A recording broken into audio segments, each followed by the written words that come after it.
ಪ್ರೊಡ್ಯೂಸರ್ಸ್ಗಳನ್ನ ಬನ್ನಿ, ದಯವಿಟ್ಟು ಬನ್ನಿ, ಕೈ ಮುಗಿದು ಕೇಳ್ಕೋಬೇಕು, ಬನ್ನಿ ನಿಮ್ಮ ಸಮಸ್ಯೆಗಳನ್ನ. ನಾನು ಯಾರು ಅಧ್ಯಕ್ಷರಾಗಿದ್ರು ಅಂತ ಹೇಳಲ್ಲ. ನೀನ್ ಆಗ್ತಾ ಇರೋ 1 ಕೋಟಿ ರೂಪಾಯಿನೂ ಒಟ್ಟೋದ್ರೆ ನಿನ್ನ ಮನೆ ಸಂಸಾರ ಕುಟುಂಬದ ಇದು ಏನು ಪರಿಸ್ಥಿತಿ ಏನು. ಬಜೆಟ್ ಅನ್ನೋದಕ್ಕಿಂತ ಯಾರು ಪ್ರೊಡ್ಯೂಸರ್ ಆತನ ಇದು ಏನು ಅಂತ ನೀವು ಚೆಕ್ ಮಾಡದೆ ಆ ಪ್ರೊಡ್ಯೂಸರ್ನ ಎದುರಿಸಿ ಓಡಿಸ್ಬಿಟ್ಟು ಸೊ ಏನ್ ಕ್ವಶನ್ ಕೇಳ್ತಾ ಇದೀನಿ ಅಂತ ಕೂಡ ಅವ್ರಿಗೆ ಐಡಿಯಾ ಇರಲ್ಲ. ಕತೆಗೆ ಇಂಪಾರ್ಟೆನ್ಸ್ ಕೊಡಲ್ಲ, ಓನ್ಲಿ ಬಿಲ್ಡಪ್. 200 ಕೋಟಿ ಬಜೆಟ್ ಹಾಕಿ ಸಿನಿಮಾ ಮಾಡಿದ್ರು ಅವ್ರಿಗೆ ಕತೆ ಇಷ್ಟ ಆಗಿಲ್ಲ ಅಂದ್ರೆ ಈಸಿಯಾಗಿ ರಿಜೆಕ್ಟ್ ಮಾಡಿದ್ದಾರೆ. ನಮ್ಮಲ್ಲಿ ಕಂಟೆಂಟ್ ಇತ್ತು ಅಂದ್ರೆ ಸರ್ ನೀವು ಎಲ್ಲಿ ಶಾರ್ಟ್ ಇಟ್ಟಿದ್ದೀರಾ, ಯಾವ ಆಂಗಲ್ ಇಟ್ಟಿದ್ದೀರಾ ಕೇಳೋದೇ ಇಲ್ಲ ಸರ್. ಅದು ನೆಕ್ಸ್ಟ್ ನಾನು ಹೇಳ್ತಾ ಇರೋದು ನಮ್ಮ ಕನ್ನಡ ಇಂಡಸ್ಟ್ರಿಲಿ ಮಾತ್ರ ಇದೆ ಅಂತ ಹೇಳ್ತಿಲ್ಲ, ಎಲ್ಲಾ ಇಂಡಸ್ಟ್ರಿಲೂ ಇದೆ. ನೀನು 1 ಕೋಟಿನೂ ಇಲ್ಲಿ ಕಳ್ಕೊತಾ ಇದೀನಿ ಅಂತ. ಚಲನಚಿತ್ರ ವಾಣಿಜ್ಯ ಮಂಡಳಿಯಲ್ಲಿ ನಾವು ಅಧ್ಯಕ್ಷರನ್ನ ಚುನಾಯಿಸಿ ಇವರೇ ಅಧ್ಯಕ್ಷರಾಗಬೇಕು ಅಂತ ನಾವು ಅಲ್ಲಿ ಕೂರಿಸಿದೀವಿ ಅಂತಂದ್ರೆ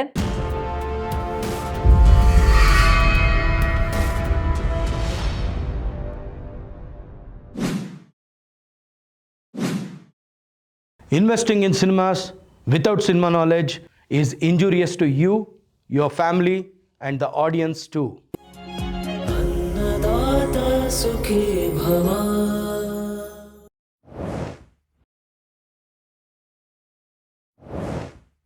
ಸೊ ಒಬ್ಬ ಹೊಸದಾಗಿ ಚಿತ್ರ ಮಾಡೋನು ಅಥವಾ ಹೊಸ ನಿರ್ಮಾಪಕನೇ, ಯಾಕೆಂದರೆ ರಾಕ್ಲೈನ್ ವೆಂಕಟೇಶ್ ಅವರು ಒಂದು ಒಳ್ಳೆ ಮಾತನ್ನು ಹೇಳಿದ್ರು ರೀಸೆಂಟಾಗಿ. ಏನು ಅಂದರೆ ಆ್ಯಕ್ಚುಲಾಗಿ ಟಾಪಲ್ಲಿ ಯಾರು 10 ಜನ ಸಿನಿಮಾ ಮಾಡಿ ಪದೇ ಪದೇ ಸಿನಿಮಾ ಮಾಡ್ತಾ ಇದ್ದಾರಲ್ಲ ಅವರು 5 ವರ್ಷಕ್ಕೆ ಅಥವಾ 4 ವರ್ಷಕ್ಕೆ ಒಂದ್ಸತಿ ಹಬ್ಬದ ಊಟ ಹಾಕ್ತಾರೆ. ಆದ್ರೆ ಡೈಲಿ ಊಟ ಆಗ್ತಾ ಇರೋರು ಇನ್ ಮಿಕ್ಕಿದ 240 ಜನ ಯಾರು ರಿಲೀಸ್ ಮಾಡ್ತಾರಲ್ಲ ಹೊಸ ಪ್ರೊಡ್ಯೂಸರ್ಸು ಅವರು ಅಂತ ಅಂದ್ರು. ಅಂದ್ರೆ we need this 240 out of 255. We need this 240 to run this industry. If you have to call this an industry ಅಂದ್ರೆ ನಮ್ಗೆ ಆ 240 ಜನ ಬೇಕು. ಬಟ್ ಆ 240 ಜನದ ಕಷ್ಟನ ಎಲ್ಲಿ ಹೋಗಿ ಕೇಳ್ಕೋಬೇಕು ಅಂತ ಸರ್ ಇಲ್ಲ, ಯಾರು ಬರ್ತಿಲ್ಲ ಸರ್. ನಾವು ಒಂದು ಪ್ರೋಗ್ರಾಮ್ ಇದು ಮಾಡಿ ಬೇಡ್ಕೋಬೇಕು ಅವ್ರನ್ನ, ಪ್ರೊಡ್ಯೂಸರ್ಸ್ಗಳನ್ನ ಬನ್ನಿ, ದಯವಿಟ್ಟು ಬನ್ನಿ, ಕೈ ಮುಗಿದು ಕೇಳ್ಕೋಬೇಕು, ಬನ್ನಿ ನಿಮ್ಮ ಸಮಸ್ಯೆಗಳನ್ನ ಇಲ್ಲಿ ಡಿಸ್ಕಸ್ ಮಾಡುವ. ಬರಲ್ಲ. ಯಾಕೆ ಅಂದರೆ ಈ 240 ಜನ ಯಾರು ಪ್ರೊಡ್ಯೂಸರ್ ಇರ್ತಾರಲ್ಲ ಅವರು first time film makers and the last time film makers ಆಗಿರ್ತಾರೆ. ಯಾಕೆಂದರೆ ಅವ್ರು 2ನೇ ಚಿತ್ರಕ್ಕೂ ಹೋಗಲ್ಲ. ಸೊ ಅವ್ರು ನೀವು ತಿರ್ಗಾ ವಾಪಸ್ ಪ್ರೊಡ್ಯೂಸರ್ಸ್ ಬನ್ನಿ ನಮ್ಮನ್ನು ಮಾತಾಡ್ಸೋಣ ಅಂತಂದರೆ ನಿಮ್ಮ ಸಿನಿಮಾ ಸವಾಸ ಸಾಕು ಅಂತಾರೆ. ಯಾಕೆಂದರೆ ಅವರು ತಪ್ಪು ಮಾಡಿರೋದು ಆ್ಯಕ್ಚುಲಾಗಿ 90% ಅವರೇನೆ. ಯಾಕೆಂದರೆ ಎಜುಕೇಟ್ ಆಗ್ದಲೇ ಬಂದು ಸಿನಿಮಾ ತೆಗೆದು ಫೇಲ್ಯೂರ್ ಆಗಿರೋದು ಅವರೇನೆ ಆಗಿದ್ರು ಸಿನಿಮಾ ಇಂಡಸ್ಟ್ರಿ ಮೇಲೆ ಅದನ್ನ ಹೊರೆ ಹೊರಿಸ್ಬಿಟ್ಟು ನಡೆದು ಬಿಡ್ತಾರೆ. ಇನ್ನೊಂದು 2ನೇ ಸಿನಿಮಾಕ್ಕೆ ಕೈ ಹಾಕಲ್ಲ ಅಂದಮೇಲೆ ಮೀಟಿಂಗಿಗೆ ಯಾಕೆ ಬರ್ತಾರೆ? ಅದಕ್ಕೆ ನಾನು ಹೇಳೋದೇನು ಅಂತಂದರೆ ತೆಗಿಯೋಕ್ಕಿಂತ ಮುಂಚೆನೆ ಈ 240 ಜನ ಯಾರು ತೆಗಿತಾ ಇದ್ದಾರೆ 250ರಲ್ಲಿ 260ರಲ್ಲಿ ಅವರು ಸಿನಿಮಾ ಶುರು ಆಗೋಕ್ಕೆ ಮುಂಚೆನೆ ಒಂದು ಡ್ರಾಸ್ಟಿಕ್ ಸ್ಟೆಪ್ ತೊಗೊಂಡು ಅವ್ರನ್ನ ಎಜುಕೇಟ್ ಮಾಡೋ ಪ್ರಯತ್ನ ಮಾಡೋಕ್ಕಾಗತ್ತಾ ಅನ್ನೋದು. ಅದನ್ನು ಹೇಳ್ತೀನಿ ಸರ್. ಭಾಳ ವರ್ಷಗಳ ಹಿಂದೆ ನಾನು ಯಾರು ಅಧ್ಯಕ್ಷರಾಗಿದ್ರು ಅಂತ ಹೇಳಲ್ಲ. ಆ ಟೈಮಲ್ಲಿ ನಾನು ನಮ್ಮ ನಿರ್ಮಾಪಕರ ಸಂಘಕ್ಕೆ ಹೋಗ್ತೀನಿ. ಅದರ ಒಂದು ಇದು ಅಲ್ಲಿ ತಗೊಳ್ಳೋಕ್ಕೆ. ಯಾಕಂದರೆ ಯಾರೋ ಒಬ್ಬರು ಹೊಸ ಪ್ರೊಡ್ಯೂಸರ್ ಸಿಕ್ಕಿದ್ರು, ಅವ್ರದ್ದು ಒಂದು ರಿಜಿಸ್ಟರ್ ಮಾಡೋಕ್ಕೆ ಅಂತ ನಾನು ಹೋಗ್ತೀನಿ. ಆಗ ಒಬ್ಬ ವ್ಯಕ್ತಿಯವ್ರನ್ನ ಒಂದು ಪ್ರೊಡ್ಯೂಸರು ಮತ್ತು ಒಬ್ಬ ಖರಾಬಾಗಿದ್ದ ನೋಡೋಕ್ಕೆ. ಪಾಪ ಎಲ್ಲ ನಿರ್ದೇಶಕರಿಗೂ ಬ್ಯೂಟಿ ಆಗಿರಬೇಕು ಅಂತ ಹೇಳೋಕ್ಕಾಗಲ್ಲ, ಹ್ಯಾಂಡ್ಸಮ್ ಆಗಿರಬೇಕು ಅಂತ ಹೇಳೋಕ್ಕಾಗಲ್ಲ. ಅವ್ರು ಕ್ರಿಯೇಟರ್ಸ್, ಅವ್ರು ಹಾಗೇ ಇರ್ತಾರೆ. ಆತ ಬಂದು ಒಂದು ಪ್ರೊಡ್ಯೂಸರ್ನ ಕರ್ಕೊಂಡು ಬರ್ತಾನೆ ಸರ್. ಆ ಹುಡುಗನ್ನ ಹೊರಗಡೆ ಕಳಿಸ್ತಾರೆ ಸರ್. ಯಾರು ನಿರ್ದೇಶನ ಮಾಡಿ ಅವ್ರನ್ನ ಕಷ್ಟಪಟ್ಟು ಒಪ್ಸಿ ಕರ್ಕೊಂಬಂದಿದ್ದಾನಲ್ವ ಅವನ್ನ ಹೊರಗಡೆ ಕಳಿಸ್ತಾರೆ ಸರ್. ಕಳಿಸ್ಬಿಟ್ಟು ಪ್ರೊಡ್ಯೂಸರ್ನ ಕೂರಿಸ್ಕೊತಾರೆ. ಇದು ನನ್ನ ಮುಂದೆ ನಡೆದಂಥದ್ದು. ಕೂರಿಸ್ಕೊಂಡು ಅವ್ನು ನೋಡಿದ್ರೆ ಕಳ್ಳ ಇದ್ದಂಗಿದ್ದಾನೆ. ಅವ್ನು ಹಾಕೊಂಡು ನೀನು ಸಿನಿಮಾ ಮಾಡ್ತಿದ್ಯಾ, ನೀನು ಆಗ್ತಾ ಇರೋ 1 ಕೋಟಿ ರೂಪಾಯಿನೂ ಒಟ್ಟೋದ್ರೆ ನಿನ್ನ ಮನೆ ಸಂಸಾರ ಕುಟುಂಬದ ಇದು ಏನು ಪರಿಸ್ಥಿತಿ ಏನು, ನಿನಗೆ ತಡ್ಕೊಳ್ಳೋ ಶಕ್ತಿ ಇದೆಯಾ, ನೀನು 1 ಕೋಟಿನೂ ಇಲ್ಲಿ ಕಳ್ಕೊತಾ ಇದ್ದೀನಿ ಅಂತ ಬಾ, ನಿನಗೆ ಓಕೆನಾ? ಅವ್ನು ನೋಡಿದ್ರೆ ಡೈರೆಕ್ಟರ್ ಥರ ಇದ್ದಾನ ಸರ್. ಅವನು ಯಾರಿಗೆ ಗೊತ್ತು, ದೊಡ್ಡ ಕ್ರಿಯೇಟರ್ ಆಗಿರ್ಬೋದು, 6-2 ಮಾಡಿದ್ರು. ಅದು ಅವರು ಓಕೆ, ಅವರು ನಿಮಗೆ ನೋಡೋಕ್ಕೆ ಸ್ಮಾರ್ಟ್ ಆಗಿದ್ರು. ನಮಗೆ ಮೊನ್ನೆ ಸೂಫನ್ ಶೋ ಮಾಡಿದರು ಅವರು, ಹೊಸ ಡೈರೆಕ್ಟ್ರು. ಒಂದು ಒಳ್ಳೆ ಕ್ರಿಯೇಟಿವ್ ಇರಲಿಲ್ವ ಅವ್ರ ಹತ್ರ? ಆತನ ಇದು ಏನು ಅಂತ ನೀವು ಚೆಕ್ ಮಾಡಿದೆ ಆ ಪ್ರೊಡ್ಯೂಸರ್ನ ಎದುರಿಸಿ ಓಡಿಸ್ಬಿಟ್ರಿ. ಅವ್ನು ಇದು ಮಾಡಲಿಲ್ಲ, ರಿಜಿಸ್ಟ್ರು ಮಾಡಲಿಲ್ಲ. ಮಾಡಿಲ್ಲ. ಹ್ಮ್ ಹ್ಮ್ ನಾನು ಯೋಚನೆ ಮಾಡ್ತೀನಿ, ಇದು ಭಾಳ ವರ್ಷಗಳಿಂದ ನಡ್ಕೊಂಡ್ ಬರ್ತಿದೆ ಇದು. ಸೊ ಇದು ಯೋಚನೆ ಮಾಡಿದಾಗ ಯಾರು ನಿಮ್ಮ ಹತ್ರ ಕರ್ಕೊಂಡು ಬರ್ತೀನಿ, ನಾನು ಒಬ್ಳು ಹೊಸ ನಿರ್ದೇಶಕಿ, ನಾನೊಂದು ಪ್ರೊಡ್ಯೂಸರ್ನ ಇವಾಗ ರೆಡಿ ಮಾಡ್ಕೊಂಡಿದ್ದೀನಿ, ನಿಮ್ಮ ಹತ್ರ ಕರ್ಕೊಬರಕ್ಕೆ ನನಗೆ ಹೆಂಗೆ ಧೈರ್ಯ ಬರುತ್ತೆ ಹೇಳಿ ನೋಡೋಣ, ಕರೆಕ್ಟ್. ಅಲ್ವಾ ಸರ್? ಹೌದು. ನೀವು ಒಂದು ಎಜುಕೇಷನ್ ಕೊಡಿ ಸರ್, ನಾವೇನು ಮಾಡಬೇಕು ಇವಾಗ ನಾನು ಬರೋಕ್ಕೆ ನನಗೆ ಭಯ. ಎಲ್ಲಿ ನೀವು ಅವ್ನು ಕನ್ವರ್ಟ್ ಮಾಡಿಬಿಡ್ತೀರೋ ಅಂತ. ನಾನು ಅವ್ನ ಮನೆ ಚಪ್ಪಲಿ ಸೋಸಿದ್ದೀನಿ ಅವ್ನ ಮನೆಗೆ ಪ್ರೊಡ್ಯೂಸರ್ನ ಒಪ್ಸೋಕ್ಕೆ. ಒಂದೇ ನಿಮಿಷದಲ್ಲಿ ನೀವು ಹಿಂಗೆ ಮಾಡಿ ಕಳಿಸ್ಬಿಟ್ರೆ, ಹ್ಮ್ ಸೊ ನಾನು ಬದುಕಬೇಕು ಸರ್. ಅಂದ್ರೆ ಯಾವ ಜಾಗದಲ್ಲಿ ಸಿನಿಮಾಗೆ ಪ್ರೋತ್ಸಾಹ ನೀಡಬೇಕೋ ಆ ಜಾಗದಲ್ಲೇನೆ ಡಿಸ್ಮ್ಯಾಂಟಲ್ ಮಾಡಿ ಕಳಿಸಿದ್ದಾರೆ ಕೆಲವರು. ಮಾಡ್ತಿದ್ದಾರೆ ಅದೇ ಸರ್, ಅದೇ ನಿಜವಾಗ್ಲೂ ಇದ್ದಾರೆ ಕೆಲವರು. ನಿಜವಾಗ್ಲೂ ಇಂಡಸ್ಟ್ರಿಗೆ ಒಂದು ಏನಾದರೂ ಮಾಡಬೇಕು ಅಂತ ಇರೋರು ಖಂಡಿತ ಇದ್ದಾರೆ. ಬಟ್ ಅವ್ರಿಗೆ ಅವಕಾಶ ಮಾಡಿಕೊಡಲ್ಲ, ಕಾಲು ಎಳಿತಾ ಇರ್ತಾರೆ ಅಲ್ಲಿ ಇಲ್ಲಿ ಇಲ್ಲಿ. ಹ್ಮ್ ಹ್ಮ್ ಕೆಲವ್ರು ಇದ್ದಾರೆ. ಹ್ಮ್ ಏನಕ್ಕಿದ್ದೀನಿ ನಾನು ಅಂತಂದರೆ, ಏನಾದರೂ ಒಂದು ನಾನು ಹೈಲೈಟ್ ಆಗಬೇಕಿಲ್ಲಿ. ಹ್ಮ್ ಸೊ ಏನು ಕ್ವಶನ್ ಕೇಳ್ತಾ ಇದ್ದೀನಿ ಅಂತ ಕೂಡ ಅವ್ರಿಗೆ ಐಡಿಯಾ ಇರಲ್ಲ. ಹ್ಮ್ ಹ್ಮ್ ಅದ್ರ ಬಗ್ಗೆ ಒಂದು ಏನೋ ಒಂದು ತಿಳ್ಕೊಂಡು ಕೂಡ ಅವ್ರು ಕ್ವಶನ್ ಮಾಡ್ತಿರಲ್ಲ. ಸುಮ್ಮನೆ ಅದಕ್ಕೊಂದು ಏನಾದ್ರು ಕಲ್ಲು ಹಾಕಬೇಕು. ಇಂಥವ್ರು ಮೊದಲು ಇದಾಗಬೇಕು ಸರ್. ನಾನು ಹೇಳೋದು, ಚಲನಚಿತ್ರ ವಾಣಿಜ್ಯ ಮಂಡಳಿಯಲ್ಲಿ ನಾವು ಅಧ್ಯಕ್ಷರನ್ನ ಚುನಾಯಿಸಿ ಇವರೇ ಅಧ್ಯಕ್ಷರಾಗಬೇಕು ಅಂತ ನಾವು ಅಲ್ಲಿ ಕೂರಿಸಿದ್ದೀವಿ ಅಂತಂದರೆ, ಅವರಿಗೆ ಇಂಡಸ್ಟ್ರಿಗೆ ಒಂದು ಒಳ್ಳೇದಾಗುವ ನಿರ್ಧಾರ ತಗೊಳ್ಳುವಂಥ ಹಕ್ಕನ್ನು ನಾವು ಅವ್ರಿಗೆ ಕೊಡಬೇಕು ಸರ್. ಹ್ಮ್ ಹ್ಮ್ ಆಮೇಲೆ ಅವರು ಮೊದಲನೇ ಸರಿ ಎಲ್ಲ ಅವರು ಎಷ್ಟು ವರ್ಷದ ಅವರಿಗೆ ಎಕ್ಸ್ಪೀರಿಯನ್ಸ್ ಇದೆ ಇಂಡಸ್ಟ್ರಿನಲ್ಲಿ. ಈಗ ಇರುವಂಥ ಜಯಮಾಲಾ ಮೇಡಮ್ ಅವರಿಗೆ ಹೇಳ್ತಾ ಇದ್ದೀನಿ. ಜೊತೆಗೆ ಹಿಂದೆ ಕೂಡ ಪ್ರೂವ್ ಮಾಡಿದ್ದಾರೆ, ಅಧ್ಯಕ್ಷರಾಗಿ ಒಳ್ಳೊಳ್ಳೆ ಕೆಲಸಗಳು ಕೂಡ ಮಾಡಿದ್ದಾರೆ. ಅವ್ರಿಗೆ ಅವಕಾಶ ನಾವು ಕೊಡಲ್ಲ. ಹ್ಮ್ ಫಾರ್ ಎಕ್ಸಾಂಪಲ್, ನಾವು ನಲ್ಲಿ ನಾವು ಸಿಗೆ ಒಂದು ಪರ್ಮಿಷನ್ಗೆ ಅಂತ ಬರುತ್ತೆ. ಏನೇ ಮಾಡಬೇಕು ಅಂದರೂ ನಮ್ಮ ಅಭಿಪ್ರಾಯಗಳು ನಮ್ಮ ಪರ್ಮಿಷನ್ ತಗೊಳ್ಳೋಕ್ಕೆ ಬರ್ತಾರೆ. ನಾವೇ ಇದು ಏರಿಗೆ ಇಳಿತು ಕೋಣ ನೀರಿಗೆ ಇಳಿತು ಅಂತ ನಾವೇ ಎಳ್ದಾಡ್ತಿರುವಾಗ ಅವ್ರಿಗೆ ಏನು ಮಾಡಬೇಕು ಅಂತ ಒಂದು ಇದೇ ಬರಲ್ಲ. ಬಟ್ ನಮ್ಮ ಇದರಿಂದ ಪಾಸ್ ಆಗಲೇಬೇಕು ಅದು. ದಿಸ್ ಇಸ್ ದ ಇದು. ಹ್ಮ್ ಸೊ ನಾನು ಹೇಳೋದು, ಅವರಿಗೆ ಅಲ್ಟಿಮೇಟ್ ನಿರ್ಧಾರ ತಗೊಳ್ಳೋಕ್ಕೆ ಅವಕಾಶ ಕೊಟ್ಟಾಗ 100% ಇಲ್ಲೇನೋ ಒಂದು ಆಗುತ್ತೆ ರೆವಲ್ಯೂಷನ್. ನಾವು ಅವರಿಗೆ ಅವಕಾಶ ಕೊಡಬೇಕಷ್ಟೆ. ಸೊ ಚಿತ್ರರಂಗದಲ್ಲಿ ಚಿತ್ರರಂಗನ ಮುನ್ನಡೆಸಕ್ಕೆ ಒಬ್ರು ಲೀಡರ್ ಕೊರತೆ ಇದೆ, ಬರುತ್ತೆ. ಅಥವಾ ಲೀಡರ್ ಇದ್ರೂ ಆ ಲೀಡರ್ ಕೆಲಸ ಮಾಡಕ್ ಬಿಡ್ತಾ ಇಲ್ಲ, ಕಾಲು ಎಳಿತಾರೆ ಕೆಲವರು ಅಂತ ನೀವು ಹೇಳ್ತೀರಾ. ಹ್ಮ್. ಅದಕ್ಕೆ ನಾನು ಹೇಳೋದೇನು ಅಂದ್ರೆ, ಚಿತ್ರರಂಗದ ತರ ಇಡೀ ಪೊಲಿಟಿಕ್ಸ್ ಮಾಡಬೇಡಿ ಮಾಡ್ಬೇಡಿ. ಅನ್ನೋದು ಹೇಳ್ಬೋದಷ್ಟೇ. ಹ್ಮ್. ಅದು ಬಿಟ್ರೆ ಹ್ಮ್. ಇವತ್ತಿನ ದಿನ ಬರೀ ಥಿಯೇಟರ್ಸ್ನ ನಂಬ್ಕೊಂಡೇ ಸಿನಿಮಾ ಮಾಡಬೇಕಾಗಿರೋಂಥ ಪರಿಸ್ಥಿತಿ. ಯಾಕೆಂದರೆ OTT ಆಗಿರ್ಬೋದು, ಸ್ಯಾಟಲೈಟ್ ಆಗಿರ್ಬೋದು, ಯಾವುದರಿಂದ ಯಾವ್ದೂ ರಿಟರ್ನ್ಸ್ ಇಲ್ಲ. ಬರ್ತಾ ಇಲ್ಲ. ಥಿಯೇಟ್ರಲ್ಲಿ ಜನ ಬರ್ತಾ ಇಲ್ಲ ಅಂದರು, ಬಟ್ ಅದೇ ಕಾಂತಾರನ, ಅದೇ ಸೂಫ್ರಮ್ ಸೋನ, ಅದೇ ಜನನೇ ಗೆಲ್ಸಿದ್ದಾರೆ. ಹ್ಮ್. ಸೊ ಕಂಟೆಂಟ್ ಕಡೆ ಒತ್ತು ಕೊಡಬೇಕು ಅನ್ನೋದು ಇಲ್ಲಿ ಒಂದಿದೆ, ಅಥವಾ ಮಾರ್ಕೆಟಿಂಗ್ ಸ್ಟ್ರಾಟಜಿ ಮೇಲೆ ಒತ್ತು ಕೊಡಬೇಕು ಅನ್ನೋದು ಇದೆ. ಹ್ಮ್. ಯಾಕೆಂದರೆ ಕೆಲವು ಕಂಟೆಂಟ್ ಇಲ್ಲ, ನಾರ್ಮಲ್ ಕಂಟೆಂಟ್ ಇದ್ರೂ ಚೆನ್ನಾಗಿ ಹೋಗಿದ್ದಾವೆ ಸಿನಿಮಾಗಳು. ಯಾಕೆ ಅಂದರೆ ಅವ್ರು ಮಾಡಿರೋಂಥ ಸ್ಟ್ರಾಟಜಿ ಇರ್ಬೋದು, ಮೇಕಿಂಗ್ ಇರ್ಬೋದು, ಸ್ಟ್ರಾಟಜೀಸ್ ಇರ್ಬೋದು, ಯಾವ ರೀತಿ ಪುಷ್ ಮಾಡಿದ್ದಾರೆ, ಯಾವ ಸೆಂಟರ್ಸಲ್ಲಿ ರಿಲೀಸ್ ಮಾಡಿದ್ದಾರೆ, ಈ ಒಂದು ನಾಲೆಜ್ ಇಟ್ಕೊಂಡು ಬರಬೇಕಾಗತ್ತೆ. ಬಟ್ ನಿಮ್ಮ ಪ್ರಕಾರ ಬರೀ ಥಿಯೇಟ್ರನ್ನೇ ನಂಬ್ಕೊಂಡು ಇವತ್ತು ಸಿನಿಮಾ ಮಾಡುವಾಗ ನಮ್ಮಲ್ಲಿ 130 ಕೋಟಿ, 60 ಕೋಟಿ, 40 ಕೋಟಿ, 10 ಕೋಟಿ ಬಜೆಟ್ ಅಂತೆಲ್ಲ ಹೇಳ್ತಿದ್ದಾರೆ. What should be ideal budget madam? Sir ಇಲ್ಲ, ಏನಂದರೆ ಇದು ದೊಡ್ಡ ದೊಡ್ಡ ಹೀರೋಗಳು ಏನಿದ್ದಾರೆ ಅವ್ರನ್ನ ಹಾಕ್ಕೊಂಡು ತೆಗ್ದವರಿಗೆ ಅವ್ರಿಗೆ ಗೊತ್ತು ಹೆಂಗೆ ವಾಪಸ್ ತೆಗಿಬೇಕು. ಯಾವ ಮ್ಯೂಸಿಕ್ ಡೈರೆಕ್ಟರ್ನ ಹಾಕ್ಕೊಂಡ್ರೆ ಮ್ಯೂಸಿಕ್ ಹಿಟ್ ಆಗುತ್ತೆ, ವಾಪಸ್ ದುಡ್ಡು ಬರುತ್ತೆ. ಯಾವ ಟೀಮ್ನ ಹಾಕ್ಕೊಂಡ್ರೆ ನಾವು ಏನು ಮಾಡ್ಬೋದು, ಯಾವ ಹೀರೋನ ಹಾಕ್ಕೊಂಡ್ರೆ ಎಷ್ಟು ವಾಪಸ್ ಬರುತ್ತೆ ಅಂತ ಗೊತ್ತಿದೆ ಅವರಿಗೆ. ಅವ್ರದ್ದು ಒಂದು ಸ್ಟ್ರಾಟಜಿ ಇರುತ್ತೆ. ಕೆಲವು ಪ್ರೊಡ್ಯೂಸರ್ಗಳಿದ್ದಾರೆ, ಏನು ಹೇಳ್ತಾರೆ ಅವ್ರು, ಯಾವ ನಿರ್ಮಾಪಕರು ನಿಷ್ಣಾತರಾಗಿದ್ದಾರೆ ಆ ವಿಷಯದಲ್ಲಿ. ಅವರು 3 ವರ್ಷಕ್ಕೊಂದು ಸಿನಿಮಾ ಮಾಡ್ತಿದ್ದಾರೆ ಹೀರೋಗಳು. ಅಟ್ಲೀಸ್ಟ್ ವರ್ಷಕ್ಕೊಂದು, ವರ್ಷಕ್ಕೆ 2 ಈ ಥರ ಮಾಡ್ಕೊಂಡು ಬಂದಾಗ ಇಂಡಸ್ಟ್ರಿಗೆ ಒಂದು ಸ್ವಲ್ಪ ಚೈತನ್ಯ ಸಿಗತ್ತೆ, ಒಂದು ದುಡ್ಡು ಫ್ಲೋ ಆಗುತ್ತೆ ಸರ್. ಇಲ್ಲ ಅವರು ಹೋಗಲಿ, ನಾನು ಹೇಳ್ತಾ ಇರೋದು ಅದರಿಂದನೂ. ನಾನು ಒಂದ್ಸತಿ ಒಬ್ಬ ದೊಡ್ಡ ಹೀರೋಗೆ ಒಂದು ಕಾಲ್ ಮಾಡ್ತೀನಿ ಸರ್. ಅಂದರೆ ಡೈರೆಕ್ಟಾಗಿ ಅವರಿಗಲ್ಲ, ಅವರ ಮ್ಯಾನೇಜರ್ಗೆ ಕಾಲ್ ಮಾಡ್ತೀನಿ. ಸರ್, ಒಂದು ಒಳ್ಳೆ ಕತೆ ಇದೆ, ಅವರು ಸೂಟ್ ಆಗುವಂಥದ್ದು, ದಯವಿಟ್ಟು ಒಂದ್ಸರಿ ಕತೆ ಕೇಳಿ. ಪ್ರೊಡ್ಯೂಸರ್ ಕೊಡೋ ಜವಾಬ್ದಾರಿ ನಾನು. ನೀವು ಕತೆ ಕೇಳಿ, ನಿಮಗೆ ಇಷ್ಟ ಆದರೆ ಮಾತ್ರ ನಾವು ಹೋಗೋಣ ಅಂತ. ಅವ್ರು ಒಂದೇ ಮಾತು ಹೇಳಿದರು, ಕತೆಗೆಲ್ಲ ನಾವು ತಲೆನೇ ಕೆಡಿಸ್ಕೊಳ್ಳಲ್ಲ ಮೇಡಮ್. ಬಜೆಟ್ ಬಜೆಟ್ ಅನ್ನೋದಕ್ಕಿಂತ ಅವ್ರು ಯಾರು ಪ್ರೊಡ್ಯೂಸರು ಹಾಂ ಅದು ಇಂಪಾರ್ಟೆಂಟ್. ಹ್ಞೂ ಯಾರು ಪ್ರೊಡ್ಯೂಸ್ ಮಾಡ್ತಾರೆ ಅದು ಸರಿ. ಬಜೆಟ್ ಎಷ್ಟಾದರೂ ಸರಿ, ಹೊಸಬ್ರಿದ್ದಾರೆ ಅವರು. ಹೊಸಬ್ರು ಇರುವಾಗ ನೀವು ಅವರಿಗೆ ಗೈಡೆನ್ಸ್ ಮಾಡಬೇಕು. ಓಕೆ ಸರ್, ಬನ್ನಿ ಫಸ್ಟ್ ಕತೆ ಕೇಳಿ. ಇಲ್ಲಮ್ಮ ಕತೆ ಇಂಪಾರ್ಟೆಂಟೇ ಅಲ್ಲ ನಮಗೆ ಅಂದ್ಬಿಟ್ರು. ಇಟ್ಸ್ ವೆರಿ ಇಂಪಾರ್ಟೆಂಟ್ ಸ್ಟೇಜ್ ಅದು, ಹ್ಞೂ ಕತೆನ ಸೆಲೆಕ್ಟ್ ಮಾಡೋದು. ನೀವು ಹಂಗೆ ಅಂದ್ಬಿಟ್ರೆ ಮತ್ತು ನಿಮ್ಮ ಹತ್ರ ಏನು ಅಂದರೆ ಪ್ರೊಡ್ಯೂಸರ್ನ ಕರ್ಕೊಂಬಂದು ನಿಮ್ಮ ಹತ್ರ ಬಿಟ್ಬಿಟ್ಟು ನೀವು ಯಾವುದೋ ಕತೆ ಮಾಡ್ಕೊಳ್ಳಿ ಅಂತ ಹೇಳಬೇಕಾ? ಅಥವಾ ನೀವು ಕತೆಗೆ ಇಂಪಾರ್ಟೆನ್ಸ್ ಕೊಡಲ್ಲ, ಓನ್ಲಿ ಬಿಲ್ಡಪ್ ಸಮಥಿಂಗ್, ಹೇಗಿದೆ ಬಿಲ್ಡಪ್, ನನ್ನ ಅಪಿಯರೆನ್ಸ್ ಹೇಗಿದೆ ಅಷ್ಟು ಮಾತ್ರನಾ? ಹ್ಮ್. ಬೇಸಿಕ್ ಅಲ್ವಾ ಸರ್ ಕತೆ ಅನ್ನೋದು? 100%. ಕಂಟೆಂಟ್ ತುಂಬ ಇಂಪಾರ್ಟೆಂಟ್ ಇದೆ. ಯಾರಿಗೆ ಗೊತ್ತು ಸರ್? ನಾನು ಹೇಳಿದ್ನಲ್ಲ, ಯಾರೋ ಒಬ್ಬ ನೋಡೋಕ್ಕೆ ತುಂಬ ಖರಾಬಾಗಿದೆ ಒಂದು ಡೈರೆಕ್ಟರ್ ಪ್ರೊಡ್ಯೂಸರ್, ಅವನ ಹತ್ರ ಇರ್ಬೋದು ಒಂದು ಅದ್ಭುತವಾದ ಕತೆ. ಕೇಳಿ ಅಲ್ಲ, ನಿಮಗೆ ರಿಜೆಕ್ಟ್ ಮಾಡುವ ಎಲ್ಲ ಅಧಿಕಾರ ಇದೆ. ಹ್ಞೂ ಅದನ್ನು ಒಪ್ಕೊಳ್ಳುವಂಥ ಮನಸ್ಸು ಕೂಡ ನಿಮಗೆ ಇರಬೇಕು. ಹ್ಞೂ ಸೊ ಕಂಟೆಂಟಿಗೆ ಇಂಪಾರ್ಟೆನ್ಸ್ ಕೊಡಿ.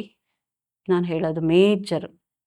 ಇವತ್ತು ಬೇರೆ ಬೇರೆ ಇಂಡಸ್ಟ್ರಿನಲ್ಲಿ ನೋಡ್ತಿದ್ದೀವಿ, ಬಿಲ್ಡಪ್ಸ್ಗಳು ಜಾಸ್ತಿ ಅವ್ರಿಗೆ ಹೋಗ್ತಲ್ಲ.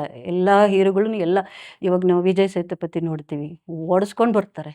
ಹ್ಞೂ ಸರಿ ಸರ್, ಒಂದು ಸಿನಿಮಾದಲ್ಲಿ ಹ್ಞೂ ಅದನ್ನು ಅವರೇನು ನನ್ನ ಡಿಗ್ರಿ ಹಾಳಾಯಿತು ಅದೆಲ್ಲ ಏನು ಅವ್ರು ತಗೊಳ್ಳಲ್ಲ. No, he treats himself as an actor. Actor So when people do not treat themselves as an actor and star ಅಂತ ಹೋದಾಗ ಅದಾಗಲ್ಲ. ಆಗಲ್ಲ. ಅವರು ಆಕ್ಟರ್ ಆಗೇ ಇದ್ದಾರೆ ಅಂತ ಅನ್ಸುತ್ತೆ. ಅನ್ಸುತ್ತೆ. ಅದಕ್ಕೋಸ್ಕರ ಅವರಲ್ಲೇ ನಾನು ಎಲ್ಲದಕ್ಕೂ ಅದಕ್ಕೆ ರೆಡಿ ಇದ್ದಾರೆ. ಫಸ್ಟ್ ಕತೆಗೆ ಇಂಪಾರ್ಟೆನ್ಸ್ ಕೊಡೋಣ. ಆಮೇಲೆ ಸರ್ ಬಜೆಟು ಸೂಪರಾಗಿ ಒಂದು 200 ಕೋಟಿ ಬಜೆಟ್ ಹಾಕಿ ಸಿನಿಮಾ ಮಾಡಿದ್ರು ಸಿನಿಮಾ ನೋಡಿದಾಗ ಅವರಿಗೆ ಕತೆ ಇಷ್ಟ ಆಗಿಲ್ಲ ಅಂದರೆ ಈಸಿಯಾಗಿ ರಿಜೆಕ್ಟ್ ಮಾಡಿದ್ದಾರೆ. ನಮ್ಮಲ್ಲಿ ಮಾಡಿದ್ದಾರೆ ಈಸಿಯಾಗಿ ರಿಜೆಕ್ಟ್ ಮಾಡಿದ್ದಾರೆ. ಮಾಡಿದ್ದಾರೆ. ನೀವು ಸರ್ ಕಂಟೆಂಟ್ ಇತ್ತು ಅಂದರೆ ಸರ್ ನೀವು ಎಲ್ಲಿ ಶಾರ್ಟ್ ಇಟ್ಟಿದ್ದೀರಾ, ಯಾವ ಆ್ಯಂಗಲ್ ಇಟ್ಟಿದ್ದೀರಾ ಕೇಳೋದೇ ಇಲ್ಲ ಸರ್. ಅದು ನೆಕ್ಸ್ಟು ಹ್ಮ್. ಆ ಕಂಟೆಂಟ್ ಏನು ಹೋಗ್ತಾ ಇದೆ. ಅವರು ಪ್ರೂವ್ಡ್ ಆರ್ಟಿಸ್ಟ್ಗಳು, ಆ್ಯಕ್ಟರ್ಸ್ಗಳು ಏನಿದ್ದಾರೆ ಇವತ್ತು ನಮ್ಮಲ್ಲೆಲ್ಲ ಎಕ್ಸ್ಟ್ರಾಡಿನರಿ. ನಮ್ಮ ಸುದೀಪ್ ಸರ್ ಇರ್ಬೋದು, ಎಲ್ಲರೂ ಟಾಪ್ ಆರ್ಟಿಸ್ಟ್ಗಳೇನು. ಆ್ಯಕ್ಟಿಂಗ್ ಬಗ್ಗೆ ಟೆನ್ಷನ್ ಇಲ್ಲ. ಅದಕ್ಕೆ ಒತ್ತು ಕೊಡುವಂಥ ನಿಮಗೆ ಕಂಟೆಂಟು ಒಂದು ಕತೆ ಸಿಕ್ಬಿಟ್ರೆ, ನೀವು ಎಲ್ಲ ಆ್ಯಂಗಲ್ ಇಟ್ಟಿದ್ದೀರಾ, ಎಷ್ಟು 100 ಶಾರ್ಟ್ಸ್ಗಳು ತೆಗೆದಿದ್ದೀರಾ, ಎಷ್ಟು ಕಟಿಂಗ್ಸ್ ಕೊಟ್ಟಿದ್ದೀರಾ, ಇಂಪಾರ್ಟೆನ್ಸೇ ಅಲ್ಲ. ಒಂದೇ ಪ್ಲೇನಲ್ಲಿ ಇಟ್ರೂ ಹೋಗುತ್ತೆ. ಅಂಥ ಕತೆಗೆ ಅಂಥ ಆರ್ಟಿಸ್ಟ್ಗಳು ಇದ್ಬಿಟ್ರೆ ಸರ್ ಸ್ಕ್ರೀನ್ ಮೇಲೆ ಎಕ್ಸ್ಟ್ರಾಡಿನರಿ ಹೋಗುತ್ತೆ. ಸೊ ಆರ್ಟಿಸ್ಟ್ ಮಾತ್ರ ಇದ್ರೆ ಸಾಲಲ್ಲ, ಕತೆನೂ ಕತೆ ಇರಬೇಕು. ತುಂಬ ಅಥವಾ ಕತೆ ಒಂದೇ ಇದ್ರೆ ಸಾಲಲ್ಲ, ಆರ್ಟಿಸ್ಟು ಇರಬೇಕು. ಸೊ ಎರಡರ ಬ್ಯಾಲೆನ್ಸ್ ಅಲ್ಲಿ ಹೋದಾಗ ಒಂದು ಸಿನಿಮಾ ಚೆನ್ನಾಗಾಗತ್ತೆ ಅಂತ ನಿಮ್ಮ ಅನಿಸಿಕೆ. ಹೌದು ಸರ್. ಈಗ ಸೂ ಫ್ರಮ್ ಸೋ ಹೇಳಿದ್ವಿ, ಅದು ಥಿಯೇಟ್ರಿಗೆ ಬಂದಾಗ ಅದಕ್ಕೆ ಮುಂಚೆ ನಮ್ಗೆ ಯಾರಿಗೂ ಗೊತ್ತಿರಲಿಲ್ಲ ಸಿನಿಮಾ ಚೆನ್ನಾಗಿದೆಯೋ ಇಲ್ವೋ ಅಂತ. ಯಾರಿಗೂ ಗೊತ್ತಿತ್ತು? ಯಾರಿಗೂ ಗೊತ್ತಿರಲಿಲ್ಲ. ಅದು ಸಿನಿಮಾನ ಥಿಯೇಟ್ರಿಗೆ ತರೋಕ್ಕೆ ಅವರಲ್ಲಿ ಒಂದು ಬ್ಯಾಕ್ಗ್ರೌಂಡ್ ಇತ್ತು. ಹ್ಮ್. ಓಕೆ ಸರ್, ಆ ಥರ ಬ್ಯಾಕ್ಗ್ರೌಂಡು ನಮ್ಮಲ್ಲಿ ಯಾರಿಗೂ ಎಲ್ರಿಗೂ ಸಿಗಲ್ಲ. ಅವರಿಗೆ ನಾವು ಸಪೋರ್ಟ್ ಮಾಡಬೇಕು. ಹ್ಮ್ ನೀವು ನೋಡಿ, ನಮ್ಮ ಇದು ಚೇಂಬರಲ್ಲಿ ಆಗಿರ್ಬೋದು, ಅಥವಾ ನಾವು ಪ್ರೊಡ್ಯೂಸರ್ ಸಂಘದವರಾಗಿರ್ಬೋದು, ಎಲ್ರೂ ನಾವು ನೋಡುವ ಸಿನಿಮಾನ ಹ್ಮ್ ಯಾವುದು ಆಡಿಯನ್ಸ್ ಒಪ್ತಾರೆ ಅನಿಸುತ್ತೋ ಅದಕ್ಕೆ ಒತ್ತು ಕೊಡಿ. ಹ್ಮ್ ರಿಲೀಸಿಗೆ ನಾವು ಹೆಲ್ಪ್ ಮಾಡುವ, ಹ್ಮ್ ಅಲ್ವಾ ಸರ್? ಅವ್ರಿಗೆ ನಾವು ಒಂದು ಬ್ಯಾಕ್ಗ್ರೌಂಡ್ ಕೊಟ್ಟಾಗ ನಾವು ಖಂಡಿತ ಆಡಿಯನ್ಸ್ನ ಹೇಳ್ಕೊಬೋದು. ಅಂದ್ರೆ ನೀವು ಹೇಳ್ತಾ ಇರೋದು, ಸಂಘ ಸಂಸ್ಥೆಗಳು ಈ ಥರ ಚಿತ್ರಗಳು ಚೆನ್ನಾಗಿದೆ ಅಂತ ಗೊತ್ತಾದಾಗ ಸಪೋರ್ಟ್ ಮಾಡಿ ಹುರಿದುಂಬಿಸಿ ಅದನ್ನ ಸಕ್ಸಸ್ ಆಗೋ ಕಡೆ ತಗೊಂಡೋಗಿ ಅಂತ. ಹೌದು ಬಟ್ ಅದು ಎಷ್ಟು ಮಟ್ಟಕ್ಕೆ ಸಾಧ್ಯ ಇದೆ ನನಗೆ ಗೊತ್ತಿಲ್ಲ. ಸರಿ. ಆ್ಯಕ್ಚುಲಿ ಮುಂಚೆನೇ ಒಂದು ದೊಡ್ಡ ಇದಿತ್ತು, ಅದು ಸಕ್ಸಸ್ ಆಗಲ್ಲ. ಯಾಕೆ ಅಂತ ಕೇಳಿ, ಅಷ್ಟು ಒಳ್ಳೆ ಮನಸ್ಸುಗಳು ನಮ್ಮಲ್ಲಿ ಸಿಗೋದು ಕಷ್ಟ. ಇವಾಗ ಸ್ಕ್ರಿಪ್ಟು, ನೀವು ಯಾವುದು ನೆಕ್ಸ್ಟ್ ಸಿನಿಮಾ ಮಾಡ್ತೀರಾ, ಆ ಸ್ಕ್ರಿಪ್ಟು ಇಲ್ಲಿ ಅಪ್ರೂವ್ ಆಗಬೇಕು. ಹ್ಮ್ ಎಲ್ಲಿ? ನಮ್ಮ ಚೇಂಬರಲ್ಲಿ ಆಗಿರ್ಬೋದು, ಪ್ರೊಡ್ಯೂಸರ್ ಸಂಘದಲ್ಲಿ ಆಗಿರ್ಬೋದು, ಯಾವುದೋ ಒಂದು ನಾವು ಸಮಿತಿ ಮಾಡ್ಕೊಂಡಿರ್ತೀವಿ ಅಂತ ಇಟ್ಕೊಳ್ಳಿ. ಆ ಸಮಿತಿಲಿ ಅಪ್ರೂವ್ ಆಗಬೇಕು. ಹ್ಮ್ ಆ ನಿರ್ದೇಶಕ ಅದಕ್ಕೆ ಕರೆಕ್ಟಾದ ಸಮಂಜಸವಾದ ಒಂದು ಇದನ್ನು ಕೊಡಬೇಕು, ಹ್ಮ್ ಡೀಟೇಲ್ಸ್. ಹ್ಮ್ ಹ್ಮ್ ಓಕೆ ಸರ್, ಓಕೆ, ನಿಮ್ಮ ಸ್ಕ್ರಿಪ್ಟ್ ಕನ್ನಡ ಇಂಡಸ್ಟ್ರಿನಲ್ಲಿ ಅಪ್ರೂವ್ಡ್. ಸರ್ ನೀವು ಯಾಕೆ ಹಿಟ್ ಆಗಲ್ಲ? ಒಳ್ಳೆ ಸಜೆಷನ್ನು. ಬಟ್ ಅಲ್ಲಿ ರಾಜಕೀಯ ನಡೆದ್ಬಿಟ್ರೆ ಏನ್ ಮಾಡ್ತೀರಾ? ದಿ ಮೇನ್ ಫೈನಲಿ ಅಲ್ಲಿಗೆ ಬಂದಾಗ ಅಲ್ಲಿ ರಾಜಕೀಯ ನಡೆದಾಗ ಏನಾಗುತ್ತೆ, ಒಬ್ಬ ಬಡ ನಿರ್ದೇಶಕ ಯಾರೋ ಬರ್ತಾನೆ, ತುಂಬಾ ಸೂಪರ್ ಹಿಟ್ ಆದಂತ ಆಗ್ಬಹುದಾದಂತ ಒಂದು ಸ್ಕ್ರಿಪ್ಟೇ ತಗೊಂಡ್ಬಂದಿದ್ದ ಅನ್ಕೊಳ್ಳಿ. ಅಲ್ಲಿ ಮಾಲ್ ಪ್ರಾಕ್ಟೀಸ್ ಆಗ್ಬಿಟ್ರೆ ಏನು? ಅದನ್ನೇ ನಾನು ಹೇಳ್ತಿದ್ದೀನಿ ಸರ್. ಈಗ ಸಿನಿಮಾ ಆದ್ಮೇಲೆ ಬಟ್ ನಿಮ್ಮ ಸಜೆಷನ್ ಚೆನ್ನಾಗಿದೆ. ಏನು ಅಂದ್ರೆ ಒಂದು ಯಾವ್ದಾದ್ರು ಒಂದು ಸಮಿತಿ ರಚನೆ ಮಾಡಿ ಒಂದು ಸ್ಕ್ರಿಪ್ಟ್ ನ ಅಪ್ರೂವ್ ಮಾಡಿದಾಗ ಕರೆಕ್ಟ್ ಅಂದ್ರೆ ಅದಕ್ಕೊಂದು ಪೊಟೆನ್ಷಿಯಲ್ ಇದೆ ಅಂತ ಯಾರಾದ್ರೂ ಅಪ್ರೂವ್ ಮಾಡಕ್ಕೆ. But who is that, who is going to do that ಅನ್ನೋದೇ ಕ್ವಶನ್. ಇದ್ದಾರೆ ಸರ್, ನಮ್ಮೆಲ್ಲ ಕೆಪಾಸಿಟಿ ಇರೋರು ತುಂಬಾ ಇದ್ದಾರೆ. ಅವ್ರಿಗೆ ಸುತ್ತಮುತ್ತ ಇರೋರು ಬಿಡಲ್ಲ. ಈಗ ನಿಮ್ಮನ್ನ ಸೆಲೆಕ್ಟ್ ಮಾಡ್ಕೊಂಡ್ರೆ ನನಗೆ ಕೋಪ, ನನ್ನ ಸೆಲೆಕ್ಟ್ ಮಾಡ್ಕೊಂಡ್ರೆ ಇನ್ನೊಬ್ರಿಗೆ ಕೋಪ. ಈ ಕೋಪ ಬಂದವ್ರು ಏನ್ ಮಾಡ್ತಾರೆ, ಅದು ಆಗ್ಲೇಬಾರ್ದು ಅಂತ ಆಗ್ಲೇ- ನಿಲ್ಲಿಸ್ತಾರೆ. ಒಂದು ಸಣ್ಣ ಪ್ರೋಗ್ರಾಮೇನೆ ಸಕ್ಸಸ್ ಆಗಬಾರ್ದು ಅಂತ ಕಾಲೆಳೆಯೋರು ಇರುವಾಗ ಹೇಗೆ ಸರ್? ನಾನು ಹೇಳ್ತಾ ಇರೋದು ನಮ್ಮ ಕನ್ನಡ ಇಂಡಸ್ಟ್ರಿಲಿ ಮಾತ್ರ ಇದೆ ಅಂತ ಹೇಳ್ತಿಲ್ಲ, ಎಲ್ಲ ಇಂಡಸ್ಟ್ರಿಲೂ ಇದೆ. ಎಲ್ಲ ಇಂಡಸ್ಟ್ರಿನಲ್ಲೂ ಈ ರಾಜಕೀಯ ಇದ್ದೇ ಇದೆ. ಆದರೆ ಅದ್ರ ನಡುವೆ ಅವರು ತಗೋತಾರೆ ಕೆಲವೊಂದು ನಿರ್ಧಾರಗಳು ಅಷ್ಟು. ಆಮೇಲೆ ಮೇಯ್ನ್ ಅವ್ರಿಗೆ ಆಡಿಯನ್ಸ್ ಜಾಸ್ತಿ ಇದ್ದಾರೆ ಸರ್. ನಾವು ಕರ್ನಾಟಕದಲ್ಲಿ ಅವ್ರನ್ನ ಗೆಲ್ಸ್ಕೊಡ್ತೀವಲ್ಲ, ಹೌದು, ನಾವು ಕನ್ನಡ ಆಡಿಯನ್ಸ್ ಗೆಲ್ಸ್ಕೊಡ್ತೀವಿ. ನಾವು ತುಂಬಾ ದೊಡ್ಡ ಮನಸ್ಸಿರೋರು audience, Kannada audience. Kannada cinema ಕೂಡ ಚೆನ್ನಾಗಿ ಬಂದಿರೋದನ್ನ ಗೆಲ್ಸ್ಕೊಟ್ಟಿದ್ದಾರೆ ಆಡಿಯನ್ಸ್. ಇಲ್ಲ ಇಲ್ಲ ಅಂತಲ್ಲ. ಕಮಲ್ ಹಾಸನ್ ಅವರು ಒಂದು ಮಾತೇನು ಹೇಳ್ತಾರೆ ಅಂದರೆ, ಯಾವಾಗಲೂ ನೀವು ಸಿನಿಮಾ ಹಿಟ್ಟೋ ಫ್ಲಾಪು ಅಂತ ಬೇರೆ ಎಲ್ಲೂ ಗೇಜ್ ಮಾಡಬೇಕಾಗಿಲ್ಲ, ಬೆಂಗಳೂರಿನಲ್ಲಿ ಹೆಂಗೆ ಓಡ್ತಾ ಇದೆ ಅಂತ ನೋಡಿ ಅಂತ ಹೇಳ್ತಾರೆ. Point sir. ಯಾಕಂದ್ರೆ ಇಲ್ಲಿ ಆಡಿಯನ್ಸ್ನ ಗೆಲ್ಸಿದ್ರೆ ನಾವು ಮನ್ಸು ಗೆದ್ರೆ ಎಂಟೈರ್ ಇಂಡಿಯಾ ಗೆಲ್ಲುವುದು ಒಂದು ಟಿಪಿಕಲ್ ಆಡಿಯನ್ಸ್ ಹೌದು. ಕಷ್ಟ ಅವ್ರನ್ನ ಒಪ್ಸೋದು. ಬಟ್ ಒಪ್ಸಿದ್ರೆ ಎಲ್ಲ ಕಡೆನೂ ಹೋಗುತ್ತೆ ಅನ್ನೋದು ಅವ್ರದ್ದು ಐಡಿಯಾ. ಆ ನಿಜ. ಥರ ಒಂದು ಆಡಿಯನ್ಸ್ ಗ್ರೂಪ್ ಇರಬೇಕಾದ್ರೆ ಕನ್ನಡ ಚಿತ್ರಗಳೂ ಓಡಬೇಕಲ್ವಾ ಚೆನ್ನಾಗಿರೋದಾದ್ರೆ ಅನ್ನೋದು ನನ್ನ ವಾದ. ನಾವು ಕೆಲವೊಂದು ಸಿನಿಮಾಗಳನ್ನ ತೋರಿಸಿ ಅವರಿಗೆ ನಿರಾಸೆ ಮಾಡಿದ್ದೀವಿ ಸರ್, ಓಕೆ. ನಿಜ ಕೂಡ. ಆಮೇಲೆ ನಾನು ಇನ್ನೂ ಒಂದು ಹೇಳ್ತಾ ಇದ್ದೀನಿ. ಈಗ ನಾವು ಇವ್ರನ್ನ ದೂರ್ತಾ ಇದ್ದೀವಿ, OTT ಅವ್ರನ್ನ ದೂರ್ತಾ ಇದ್ದೀವಿ, ತಗೋತಾ ಇಲ್ಲ ಅಂತ. ಸೊ OTT ಅವರು ಮನಸ್ಸು ಮಾಡಿ ತಗೊಂಡು ಸಿನಿಮಾಗಳನ್ನ ಅವರು ಫೇಲ್ಯೂರ್ ಆಗಿರೋ ಕಾರಣ ನಮ್ಮ ಸಿನಿಮಾಗಳನ್ನ ಅವರು, ಈ ಪಾಯಿಂಟ್ ಬರಲಿ ಅಂತಲೇ ನಾನು ಕೇಳ್ತಾ ಇರೋದು. ಯಾಕಂದರೆ ಈಗ ಅಫ್ಕೋರ್ಸ್ ಈಗ ನನಗೆ ಯಾವುದೋ ಒಂದು ವಸ್ತು ಕೊಡು, ನಾನು ತಗೊಂಡಿದ್ದೀನಿ ಅಂದರೆ ಅದರಿಂದ ನನಗೆ 10 ರೂಪಾಯಿ ಲಾಭ ಲಾಭ ಇಲ್ಲ ಇಲ್ಲ ಅಂತ ಅಂತ. ನಾನು ಯಾಕೆ ನೆಕ್ಸ್ಟು ತಗೊಳಕ್ಕೆ ಬರ್ತೀನಿ? ಸೇಮ್ ಆ್ಯಸ್ ಇಟ್ ಈಸ್ ಅಲ್ಲಿಗೆ ಬರ್ತೀವಿ ಸರ್. ಹ್ಮ್. ಸೊ ಹಾಗಾಗಿ ನಾನು ಹೇಳ್ತಿರೋದು OTTಗೆ ನಾವು ಭರವಸೆ ಕೊಡಬೇಕು. ನಾವು ಭರವಸೆ ಕೊಡಬೇಕು ಅಂದರೆ ನಮ್ಮ ಚಿತ್ರರಂಗ ಒಂದು ಸಮಿತಿನ ಮಾಡಿ ಆ ಸ್ಕ್ರಿಪ್ಟು ಸರ್ ನೋಡಿ, ಇದು ಮಾಡಿದರೆ ನಾವು ಮುಂಚೆನೇ ಅವರಿಗೆ ಅಶ್ಯೂರ್ ಮಾಡ್ಬೋದು, ಪ್ರೊಡ್ಯೂಸರ್ ನಿನ್ನ ದುಡ್ಡು ನಿನಗೆ ವಾಪಸ್ ಬರುತ್ತೆ ಅಂತ. Include OTT.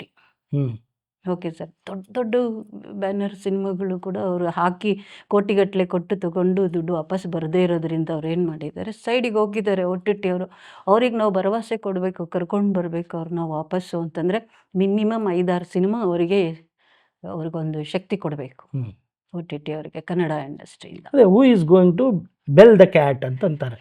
ಅಂದರೆ ಆ ಬೆಕ್ಕಿಗೆ ಗಂಟೆ ಕಟ್ಟೋರು ಯಾರು ಅಂತ ಇದ್ದಾರೆ ಸರ್. ಈಗ ಅದೇ ನಾ ಹೇಳ್ದಂಗೆ ಕರೆಕ್ಟಾಗಿ ಲೀಡರ್ ಒಬ್ಬರು ಸಿಕ್ಕರೆ ಅವರು ಮಾತನ್ನ ಸ್ಟ್ರಾಂಗ್ ಆಗಿ ತಗೊಳ್ಳೋರು. ಇಲ್ಲಿ ಏನಾಗಿದೆ, ಲೀಡರು ಬರ್ತಾರೆ ಮತ್ತೆ ಇವರು ಕಾಲೆಳಿತಾರೆ ನೋಡಿ, ಇರಿಟೇಟಾಗಿ ಹೊಟ್ಟೋಗ್ತಾರೆ. ಯಾಕೆ ಬೇಕಿದು ನಮಗೆ, ಯಾಕೆ ನಮ್ಮದು ನಾವು ನೋಡ್ಕೊಳ್ಳೋಣ ಅನ್ನೋ ಥರ. ಅದಾಗದಲೇ ಎಲ್ಲರೂ ನಿಸ್ವಾರ್ಥವಾಗಿ ಇಲ್ಲೊಂದು ಸಮಿತಿನ ಮಾಡಿ ನಾವೇ ಪ್ರೊಡ್ಯೂಸ್ ಮಾಡ್ತಾ ಇದ್ದೀವಿ ಅನ್ನೋ ಥರ, ನಮ್ಮ ಚಿತ್ರರಂಗ ಪ್ರೊಡ್ಯೂಸ್ ಮಾಡ್ತಾ ಇರೋದು. ಕರೆಕ್ಟ್ 10 ಸಿನಿಮಾ ಆಗಲಿ ಸರ್, ಆರಿಸಿದಂಥ ಸ್ಕ್ರಿಪ್ಟ್ಗಳು 10 ಸಿನಿಮಾ ಕೊಡಿ ಸಾಕು. ಅದನ್ನು ಕರೆಕ್ಟಾಗಿ ನಾವು ಅವ್ರಿಗೆ ಪ್ರೊಡ್ಯೂಸರ್ಸ್ಗೂ ದುಡ್ಡು ವಾಪಸ್ ಬರುತ್ತೆ. Okay sir. ಈಗ ಒಂಥರ ಗೌರ್ಮೆಂಟ್ ಕೆಲಸ ಇದ್ದಂಗೆ, ಪರ್ಮನೆಂಟ್ ಅದು ದುಡ್ಡು. ಆ ಥರ ಒಂದು ಸಮಿತಿ ರಚನೆ ಮಾಡಿದ್ರೆ ಖಂಡಿತ ನಮ್ಮ ಸಿನಿಮಾ ಇಂಡಸ್ಟ್ರಿಗೆ ಒಂದು ಒಳ್ಳೆ ಇದಾಗುತ್ತೆ. ನಾವು ಭರವಸೆ ಕೊಡ್ಬೋದು. ಇದು ಆರ್ಗ್ಯಾನಿಕ್ ಆಗಿ ನಾನು ಹೇಳ್ತಾ ಇದ್ದೀನಿ, ಏನು ಲಾಜಿಕ್ ಬೇಡ, ಏನು ನಿಮಗೆ ಆಡಿಯನ್ಸಿಗೇನು ದಾರಿ ತಪ್ಪಿಸಿ ವಿಚಿತ್ರವಾಗೇನೋ ತೋರಿಸಿ ಅಲ್ಲಿ ಕರ್ಕೊಂಬಂದು ಮೋಸ ಮಾಡೋದು ಇಲ್ಲ.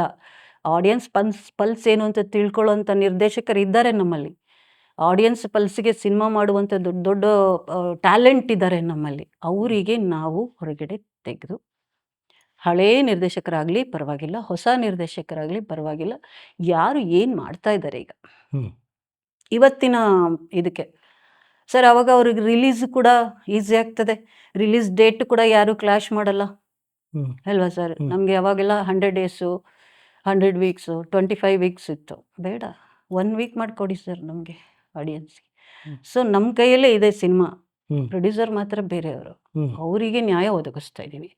ಸೊ ನಾವು ಇಲ್ಲಿ ಏನು ಅಪ್ರೂವ್ಡ್ ಸ್ಕ್ರಿಪ್ಟು, ಅಪ್ರೂವ್ಡ್ ಟೀಮು, ಏನಿದೆ ತಗೊಂಡಾಗ ನಾವು ಆ ಪ್ರೊಡ್ಯೂಸರ್ನ ಕೆಲ್ಸಕ್ಕೆ ಸಾಧ್ಯ ಇದೆ. 10 ಆಗಲಿ 15 ಆಗಲಿ 10 ಪ್ರೊಡ್ಯೂಸರಿಗೂ ನಾವು ಇದು ಕೊಟ್ಟಂಗೆ ಭರವಸೆ. ಅಲ್ಲ ಕರೆಕ್ಟ್, ನೀವು ಹೇಳೋದು ಒಂದು ಸಮಿತಿ ರಚನೆ ಮಾಡಿ ಒಂದು ಅಪ್ರೂವ್ಡ್ ಸ್ಕ್ರಿಪ್ಟ್ ಅಂತ ಮಾಡಿ ಆ ಸ್ಕ್ರಿಪ್ಟನ್ನು ಸಿನಿಮಾ ಮಾಡಿ ನಮ್ಮ ಅದೊಂದು ಚಾನಲೈಸ್ಡ್ ಆಗಿ ಹೋಗಿ ಒ ಟಿ ಟಿ ಆಗಿರ್ಬೋದು, ನಮ್ಮ ಇದು ಯಾವುದು ಚಾನಲ್ಗಳಾಗಿರ್ಬೋದು ಅಥವಾ ಥಿಯೇಟ್ರಿಕಲ್ ಆಗಿರ್ಬೋದು, ಅಲ್ಲಿಂದ ದುಡ್ಡು ವಾಪಸ್ಸು ಪ್ರೊಡ್ಯೂಸರ್ಗೆ ಬಂದಾಗ ಹಲವಾರು ಚಿತ್ರಗಳು ಬರೋವಂಥ ಇದಿದೆ. ಆದರೆ ಆ ಸಮಿತಿಲಿ ಯಾವ ಥರ ಸದಸ್ಯರು ಇರಬೇಕು, ಯಾವ ಥರದ್ದು ಮೆಂಬರ್ಸ್ ಇರಬೇಕು ಆ ಸಮಿತಿಲಿ ಅಂತ ನಿಮ್ಮ ಅನಿಸಿಕೆ? ಕಿರಿಕ್ ಮಾಡೋರ್ಗೂ ಲಾಭನೂ ಇಲ್ಲ. ಅಲ್ಲಿ ನಿಂತ್ಕೊಂಡು ನಾನು ಮಾಡ್ತೀನಿ ಅಂತ ಬರುವಂಥ ನಿಷ್ಠಾವಂತ ಅವರಿಗೂ ಲಾಭನೂ ಇಲ್ಲ.